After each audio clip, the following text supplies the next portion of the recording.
دو الفاظ ہیں، ایک سود اور ایک سور، یہ دونوں امت محمد پر حرام ہیں۔ لے آؤ ان علماء کو جو تمہیں کہتے ہیں کہ بینک کا سود حلال ہے۔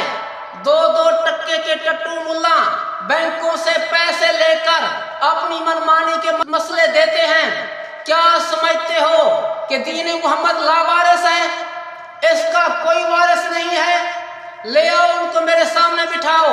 قسم ہے خدا کی، اگر ثابت نہ کر دوں کہ بینک کا سود حرام ہے تو یہ کلہاڑا حاضر ہے، اس سے میرا سر قلم کر دو، خون تمہیں معاف ہے۔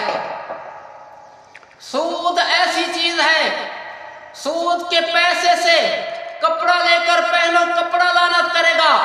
سود کے پیسے سے لقمہ کھاؤ، پیٹ میں لعنت کرے گا۔ سود کے پیسے سے زمین خریدو، قیامت تک لعنت کرے گی۔ سود کے پیسے سے گائے بکری خریدو، بھینس خریدو، دودھ تمہارے لیے حلال نہیں ہے۔ سود کے پیسے سے کھاد خریدو، زمین میں ڈالو، زمین تمہیں لعنت کرے گی۔ سود تو ایسی چیز ہے، امام الانبیاء سرکار سرور کائنات صلی اللہ علیہ وسلم نے سود کے بارے میں 4 شخصوں کو لعنت فرمائی۔ آپ نے ارشاد فرمایا، سود لینے والے پر بھی لعنت ہے، سود دینے والے پر بھی لعنت ہے، سود کا پیپر لکھنے والے پر بھی لعنت ہے، سود کے گواہوں پر بھی لعنت ہے۔ آپ نے فرمایا یہ 4 شخص سود کے بارے میں برابر کے شریک ہیں۔ اور ایک روایت میں یہ بھی آتا ہے، امام الانبیاء سرکار سرور کائنات صلی اللہ علیہ وسلم نے ارشاد فرمایا کہ جس نے صرف 1 درہم سود کا جان بوجھ کر کھایا، اس کو 36 مرتبہ زنا کرنے سے بھی زیادہ گناہ ملے گا۔ کہ امام الانبیاء سرکار سرور کائنات صلی اللہ علیہ وسلم نے ارشاد فرمایا سود کے 70 درجے ہیں، اس کا ادنی درجہ یہ ہے کہ بندہ اپنی سگی ماں سے زنا کرے۔ اللہ پاک ارشاد فرماتے ہیں احل اللہ البیع وحرم الربا، کہ بیع حلال ہے اور سود حرام ہے۔ بیع کیا ہے؟ بیع کا معنی ہوتا ہے یدن بیدن، ایک ہاتھ سے پیسے دو، دوسرے ہاتھ سے چیز لے لو، اس کو کہتے ہیں بیع۔ سود کیا ہے؟ حضرت شیخ عبدالحق محدث دہلوی رحمت اللہ تعالیٰ علیہ نے ارشاد فرمایا ایسا قرض جس کے اوپر منافع حاصل ہو اس کو سود کہتے ہیں۔